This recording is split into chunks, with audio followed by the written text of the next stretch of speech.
미래를 그리고 비전을 세우며 존재하지 않는 것을 이루기 위해 도전하는 열정과 꿈은 인간만이 지닌 특권입니다.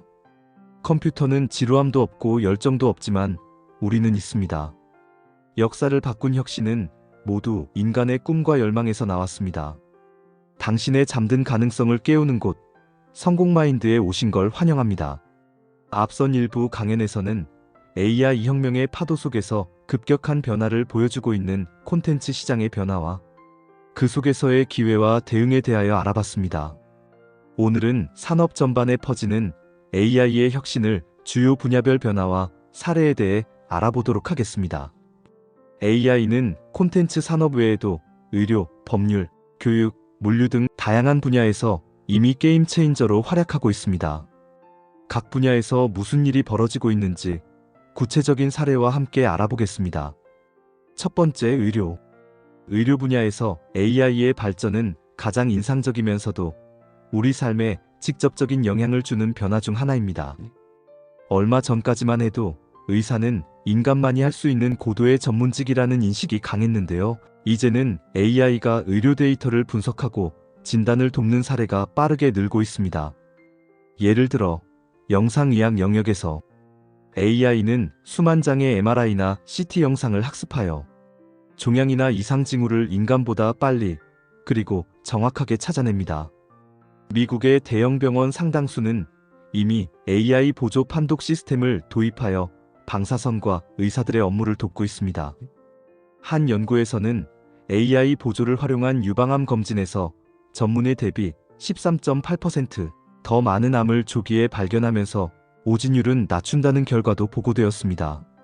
이러한 성과 덕분에 일반 환자들조차도 AI 진단에 대한 신뢰도가 높아지고 있습니다. 2024년 한 설문에서 응답자의 64%는 AI가 내려준 진단을 방사선과 의사 등 인간 의사의 진단보다 신뢰할 수 있다고 밝혔고, 세대가 젊을수록 AI 활용에 개방적이라는 흥미로운 결과도 나왔습니다. AI는 진단뿐 아니라 신약 개발과 치료법 연구에서도 혁신을 일으키고 있습니다. 2023년에는 MIT 연구진이 AI를 활용해 새로운 항생제 후보 물질을 발견했는데, 이 물질은 기존 약물의 내성을 가진 MRSA와 같은 슈퍼박테리아를 죽일 수 있는 신약 후보였습니다. 불과 몇 년 전까지만 해도 몇천 종의 화합물을 일일이 시험하며 찾던 신약을 이제는 AI가 수백만 종의 분자를 가상으로 시험해 유망한 후보를 발굴하는 시대가 된 것이죠. 실제로 AI가 제시한 분자 중 몇 개는 쥐 실험에서 효과를 보여 학술지에 보고되기도 했습니다. 이런 약물 개발의 AI 혁신은 신약 개발 기간과 비용을 획기적으로 줄여줄 것으로 기대됩니다. 그렇다면 의사와 의료인의 역할은 어떻게 될까요? 세계적인 AI 전문가 릭 하이프는 의료 분야의 미래를 두고 이런 말을 했습니다. AI가 뛰어난 진단 능력을 갖추게 되면 의사는 인간적 공감과 소통을 담당하는 역할로 변화할 것이다. 생각해보면 병원 진료에서도 환자를 공감하고 심리적으로 안심시키는 일은 AI가 대체하기 어려운 부분입니다. AI가 환자의 증상과 검진 결과를 분석해 진단을 도와주면 의사는 더 정확한 정보로 환자에게 설명하고 치료 방향을 함께 결정하는 휴먼 커넥터로서의 가치가 높아질 수 있을 것입니다. 실제로 일부 병원에서는 진료 전에 AI가 환자의 검사 데이터를 미리 검토해 의사에게 요약해주고, 의사는 환자와 충분한 대화를 나누며 신뢰를 형성하는 데 집중하는 프로세스를 도입했습니다. 또한 AI 보조로 의사 1인이 볼 수 있는 환자 수가 늘어나 더 많은 사람이 의료 혜택을 누릴 수 있다는 전망도 있습니다. 요약하면 의료 분야에서 AI는 의사를 대체하기보다는 보조하며 의료인의 결정 지원 도구로 자리매김할 것입니다. 환자 입장에서도 AI 덕분에 더 정확하고 개인화된 의료 서비스를 누리게 되겠지만, 여전히 마지막에 환자를 안심시키고 치료 계획을 함께 세우는 것은 인간 의료진의 몫일 것입니다. 두 번째, 법률. 다음은 법률 분야입니다. 앞서 잠깐 언급했듯 법률업계도 AI의 영향에서 자유롭지 않습니다. 방대한 양의 판례와 법조문을 뒤져서 필요한 정보를 찾는 일은 전통적으로 신입 변호사나 법률 보조원의 몫이었는데 이제 이러한 문서 검토 작업 상당 부분을 AI가 소화하고 있습니다.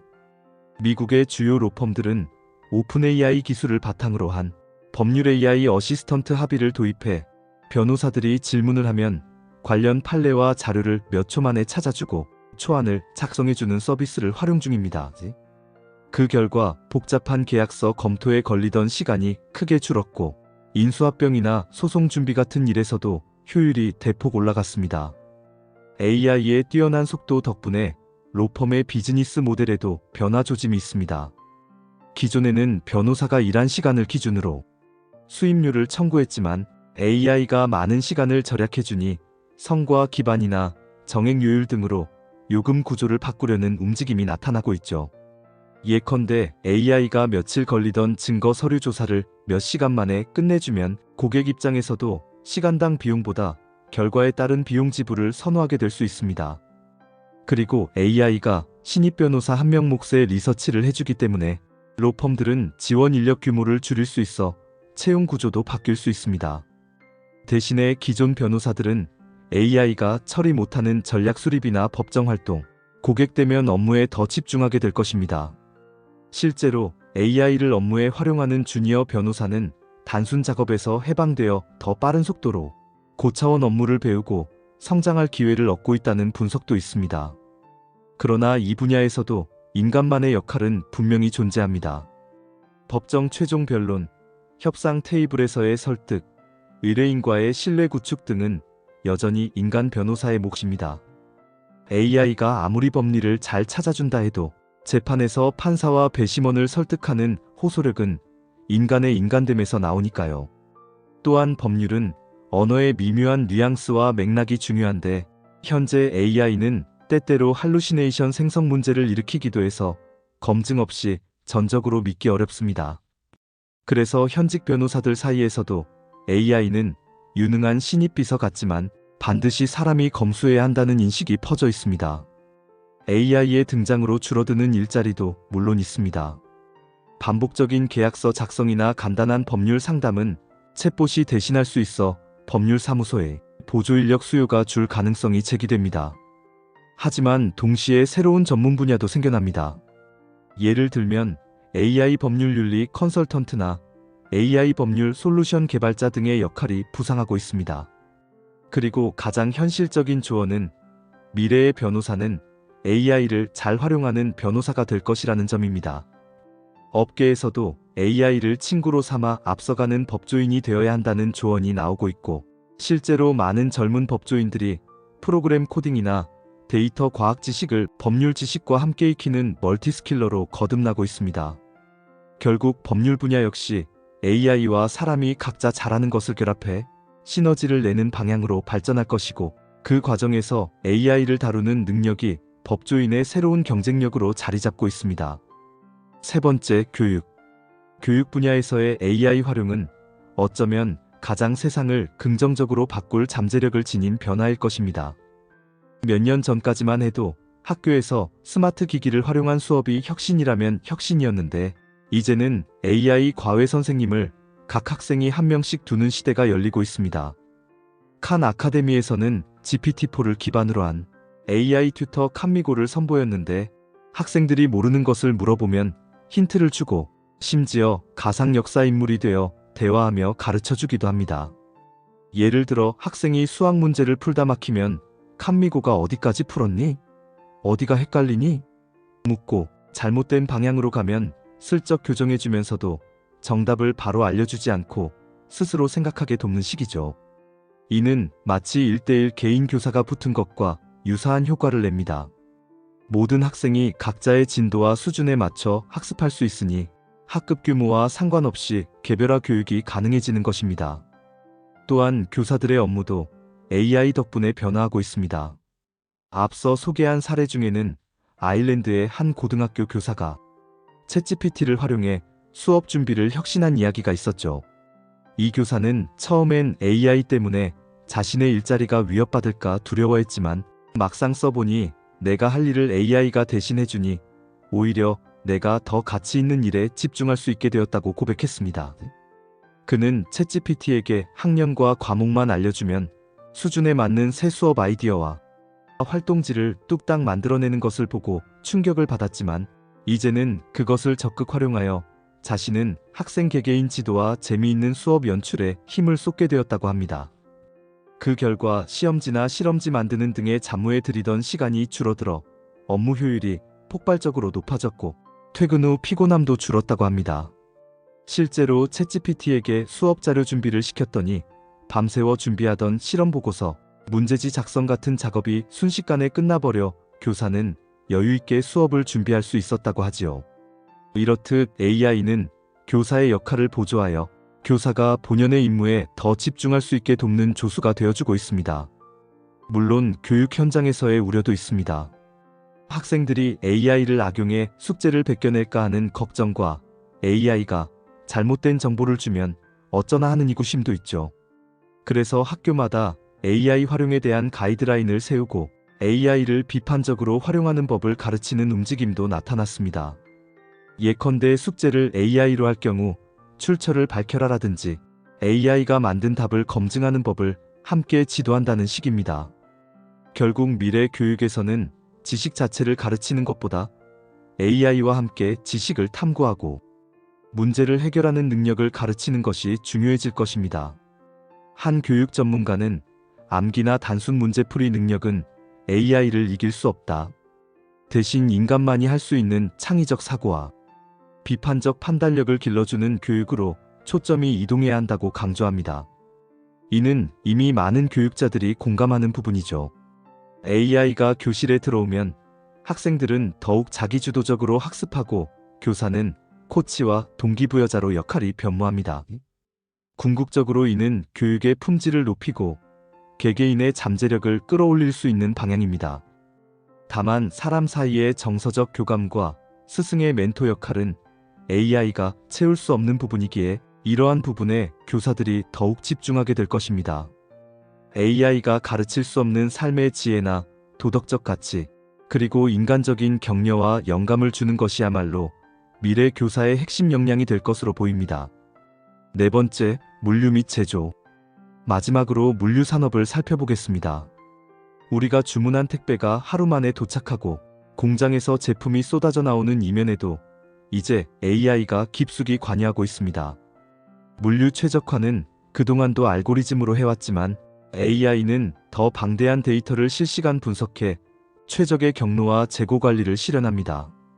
예를 들어 대형 유통사는 AI로 수요를 예측해 물품을 미리 인근 창고에 배치하고 배송 루트도 실시간 교통과 날씨 정보를 반영해 최적화합니다. 그 결과 배송 트럭은 최소한의 이동으로 최대한 많은 배송을 해낼 수 있죠. 무엇보다도 화제가 되는 것은 자율주행 트럭과 드론 배송입니다. 미국이나 중국의 넓은 물류 허브에서는 이미 운전석에 사람 없는 트럭이 시험 운행을 거쳐 실제 화물을 나르는 단계까지 왔습니다. 한 스타트업은 2024년에 고객사가 보유한 완전 무인 자율주행 트럭이 100회 이상의 상업 배송을 성공적으로 완료했다고 발표하기도 했습니다. 물론 아직은 특정 구간이나 제한된 조건에서이지만 기술이 안정되면 장거리 화물 운송에서 만성적인 인력 부족을 AI 트럭이 해결할 수 있게 될지 모릅니다. 또한 공중에서는 드론 배송이 소형 물품 배송에 투입되어 사람 없이도 빠르게 문 앞까지 물건을 배달하는 실험들이 진행 중입니다. 창고 안을 들여다볼까요? 과거 수백 명의 인력이 걷고 운반하며 분류하던 대형 물류 창고에서 이제는 로봇팔과 자율주행 로봇이 분주히 움직입니다. 아마존의 경우 이미 75만 대 이상의 물류 로봇을 운영하며 사람과 협업시키고 있는데, 이 로봇들은 선반을 통째로 들어 나르거나 컨베이어 벨트에서 물건을 분류하고 포장까지 도맡습니다. 인간 직원들은 로봇이 하기 어려운 섬세한 작업이나 예외적인 상황 대응 위주로 역할이 바뀌고 있습니다. 아마존은 이러한 자동화로 물류 처리 비용을 획기적으로 절감하면서 주문량 급증에 대응할 수 있었다고 밝혔습니다. 그렇다면 물류 제조 분야의 일자리들은 어떻게 될까요? 물론 단순 포장, 조립, 운전 등의 업무 수요는 줄어들 가능성이 높습니다. 하지만 동시에 로봇을 관리하고 유지 보수하는 기술자, AI 물류 시스템을 감독하는 운영 관리자 등 새로운 전문 인력 수요가 늘고 있습니다. 또한 완전 자동화가 어려운 라스트 마일에서는 여전히 사람이 필요합니다. 예를 들어 드론이나 로봇이 건물 앞까지 물건을 가져다 줄 수는 있어도 최종적으로 현관문 앞에 정확히 놓거나 고객과 대면에 전달하는 섬세함은 사람의 손길이 요구되죠. 그리고 무엇보다 물류 전략을 기획하고 시스템 전체를 최적화하는 일은 여전히 인간 리더들의 몫입니다. AI가 방대한 데이터를 분석해도 어떤 방향으로 사업을 이끌지 결정하는 것은 경영진의 판단이지요. 결국 물류와 제조 분야도 AI와 로봇은 표준 작업 처리, 인간은 관리 감독과 창의적 문제 해결의 형태로 재편될 것입니다. 이로써 위험하거나 고된 육체 노동에서 사람들을 해방시켜 줄 수 있고 더 안전하고 효율적인 작업장이 될 것으로 기대됩니다. 동시에 노동자들은 새로운 기술을 배우고 적응해야 하는 도전도 함께 맞이하고 있습니다. 그러나 과거 공장 자동화 시대를 돌아보면 새로운 기계의 등장으로 노동자들은 기계 운용법을 배우고 생산성이 상승했으며 완전히 새로운 산업들이 생겨난 선례가 있습니다. 중요한 것은 변화에 대비해 계속 학습하고 재훈련함으로써 새 역할로 이동할 수 있는 유연성을 기르는 것입니다. 자, 지금까지 AI가 무엇을 잘하고 어떻게 산업을 바꾸고 있는지 살펴봤습니다. 이쯤에서 한 가지 궁금증이 생깁니다. AI가 이렇게 뭐든지 잘하면 인간은 도대체 무엇을 잘할 수 있지? 라는 점이죠. 결론부터 말하면 인간에게는 AI가 넘볼 수 없는 고유한 강점들이 분명히 존재합니다. 그리고 바로 그 강점들을 인식하고 개발하는 것이 AI 시대에 우리의 가치와 경쟁력을 지키는 핵심 열쇠입니다. 첫째, 창의성입니다. AI가 그림을 그리고 음악을 만든다고는 하지만 그것들은 어디까지나 기존에 있던 데이터의 패턴 조합에 불과합니다. 전혀 새로운 상상으로 무에서 유를 창조하는 진정한 창의성은 인간의 영역입니다. 앞서 언급한 AI 작곡 사례에서도 AI는 슈베르트 스타일의 멜로디를 만들어냈지만 교향곡을 완성해보자는 창의적 발상과 그것을 현실화한 것은 인간이었죠. 과학 연구에서도 AI는 방대한 논문과 데이터를 분석해줄 수 있지만 어떤 가설을 세우고 새로운 실험을 디자인할지는 연구자의 창의적인 통찰이 필요합니다. 카이스트의 한 교수는 AI 시대일수록 질문을 잘 던지는 능력이 중요해진다고 했는데 바로 이런 창의적 문제 제기와 호기심이 인간의 고유한 강점입니다. 둘째, 공감과 감정입니다. 사람의 마음을 이해하고 함께 울고 웃는 능력은 AI가 흉내내기 가장 어려운 부분입니다. 상담사나 심리치료사, 간호사 같은 직업이 그래서 AI로 대체되기 힘들 것이라고들 합니다. AI가 대화 상대가 되어 고민을 들어줄 수는 있어도 인간만이 줄 수 있는 따뜻한 위로와 연대감은 전혀 다른 차원이니까요. 앞서 의료 예시에서 보았듯 의사가 환자를 위로하고 희망을 불어넣는 일, 선생님이 학생에게 용기를 주는 일, 회사 상사가 직원에게 멘토링하며 동기를 부여하는 일 등은 모두 인간의 감정 지능이 빛을 발하는 영역입니다.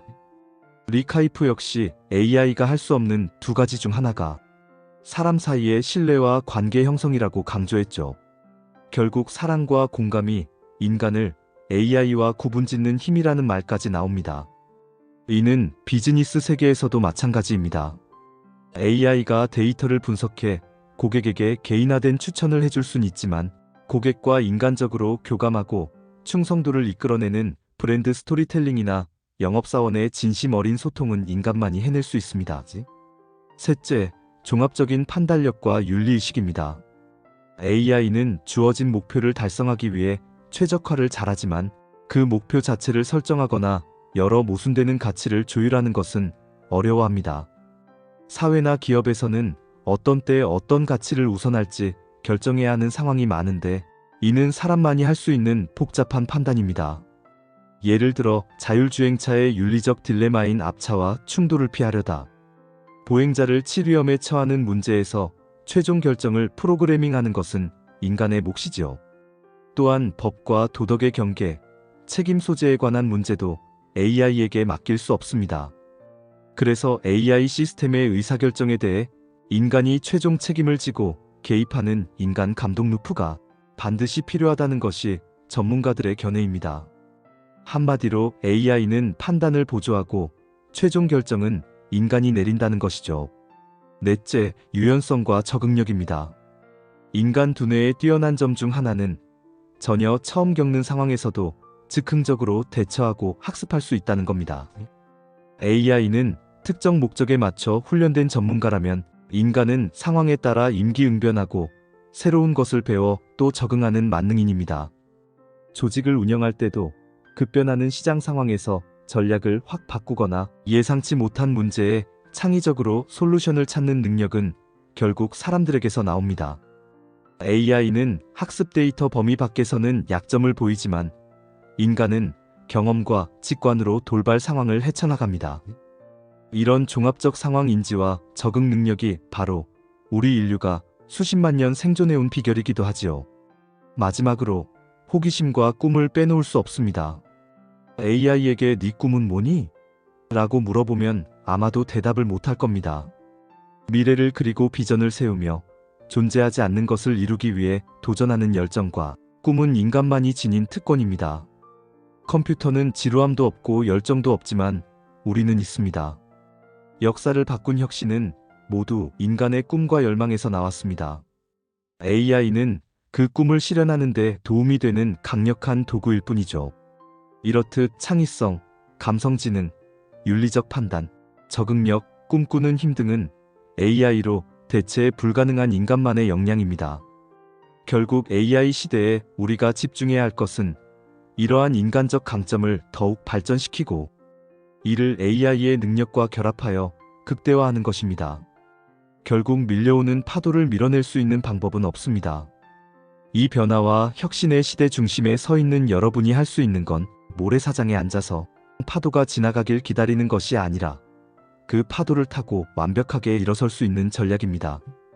다음 마지막 3부에서는 AI 역습의 시대에 두려워하거나 외면하지 않고 AI를 자신만의 파트너, 즉 무기로 만들어 성공한 실제 직업별 사례를 통해 이들은 어떤 전략으로 부와 성공을 거뒀는지 알아보도록 하겠습니다.